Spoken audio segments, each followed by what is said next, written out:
सत्संग जी प्रेम से कहना धन निरंकार जी। सत्संग जी सदगुरु माता जी की कृपा से आप सभी अच्छे होंगे। बहुत ही अच्छा लगता है जब हम इकट्ठे होते हैं, आपके लिए कुछ देना चाहते हैं। सत्संग जी आज दासी आपके विचार लेके आई है, जीवन में रोशनी। सत्संग जी कहा जाता है कि रोशनी ही जीवन है, सुखों का चिन्ह है।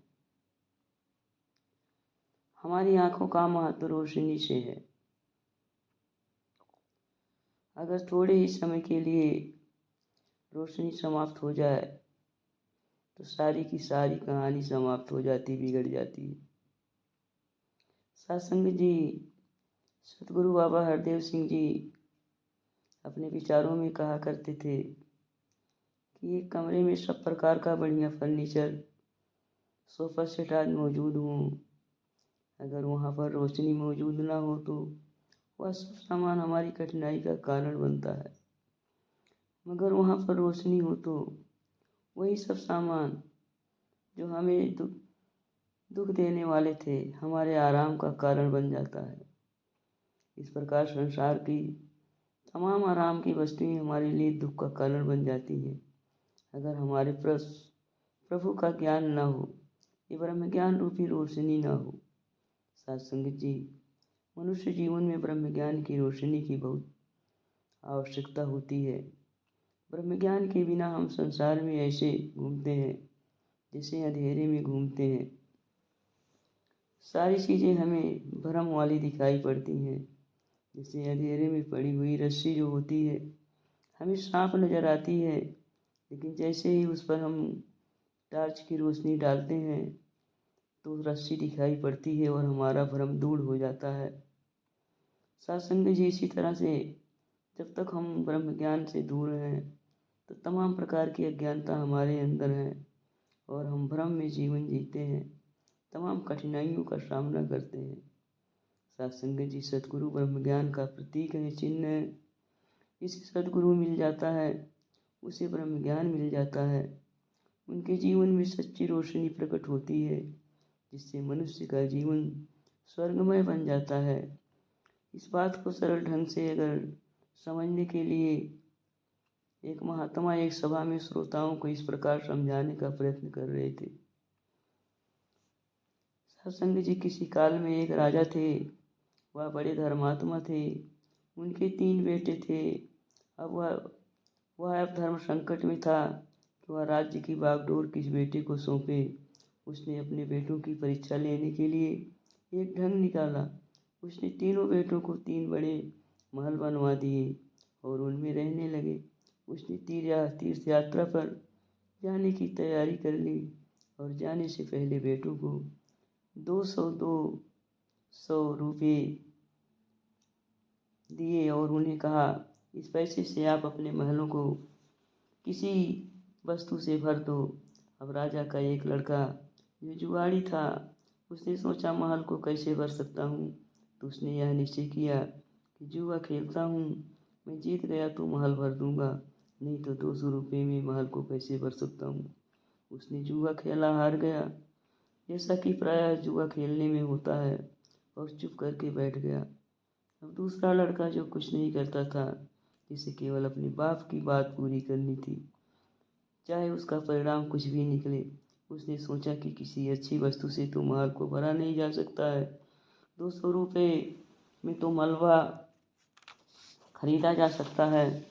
और उसने मलबा लेकर महल में भरवा दिया और सारे महल में दुर्गंध हो गई।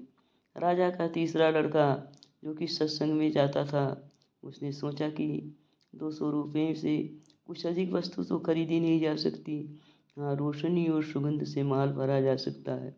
उसने कुछ मोमबत्तियाँ और कुछ धूप बत्ती खरीद ली और सारे महल को रोशनी और सुगंध से भर दिया। राजा जब वापिस आया तो उसने इस बच्चे के हाथ में राज्य की बागडोर सौंप दी।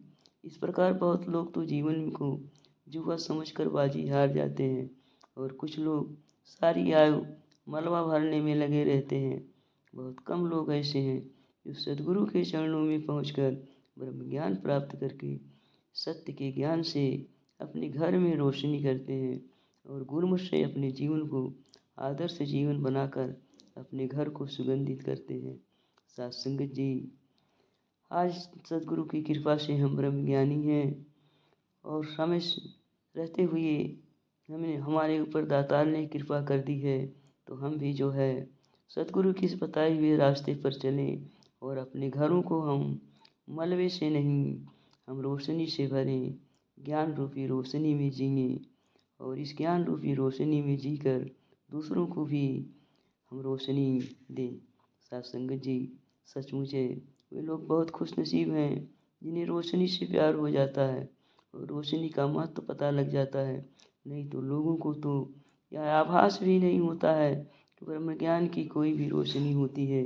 जो लोग सद्गुरु की संगत में जाते हैं उनको आभास हो जाता है कि ऐसी दिव्य ज्योति सद्गुरु के पास होती है जिससे जीवन रोशन हो जाता है।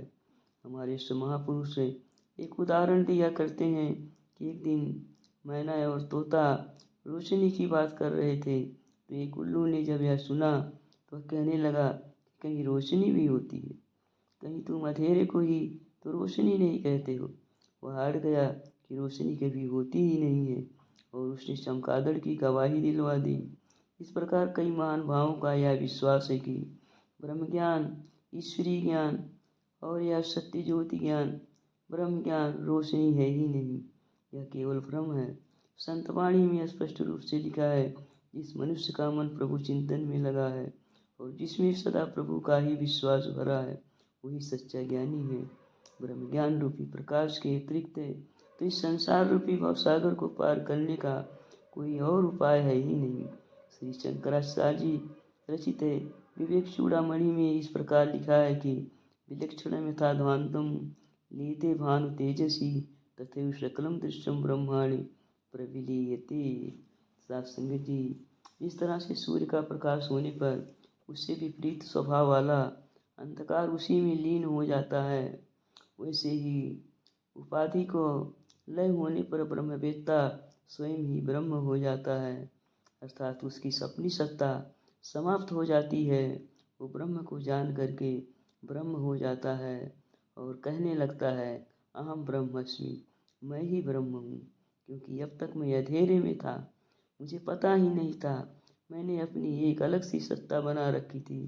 मैं जानता ही नहीं था कि प्रभु परमात्मा कण कण में है, हम इसी ब्रह्म के अंदर निवास कर रहे हैं और ब्रह्म हमारे अंदर निवास कर रहा है, अर्थात हम स्वयं ब्रह्म हैं।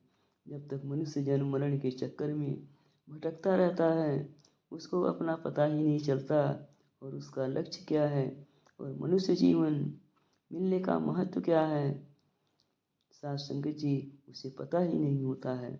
मनुष्य को अपना महत्व समझने के लिए जो है हमें किसी ब्रह्मज्ञानी संत के पास जाना पड़ता है। साथ संगत जी, यह ब्रह्म ज्ञान ऐसी रोशनी है जिससे अपना लक्ष्य और महत्व पता चल जाता है। मनुष्य जीवन में ब्रह्म ज्ञान सबसे श्रेष्ठ है, सबसे ऊंची इसकी महत्ता है। साथ संगत जी, इसलिए समय रहते हुए हम मनुष्य का जीवन तो पाए ही हैं, हम ब्रह्म ज्ञान को प्राप्त करें, हमारे जीवन में ब्रह्म ज्ञान आ जाएगा तो साथ संगत जी हमारा लोक एवं परलोक दोनों सुहेला हो जाएगा। पवित्र अवतार वाणी में सदगुरु बाबा जी फरमा रहे हैं, रब है मेरे यंग संग बसता, इसके अंदर बसता मैं, इस बीच खावा पीवा पहना, इस बीच रोता हंसता मैं। साथ संगत जी, जो इसे जान जाएगा, इसे पहचान जाएगा, इसे मान जाएगा, साथ संगत जी वह परमात्मा के अंदर ही बसेगा, परमात्मा उसके अंदर निवास करेगा और उसका जीवन सुंदर से सुंदर बनता चला जाएगा। प्यार से कहना धन निरंकार जी।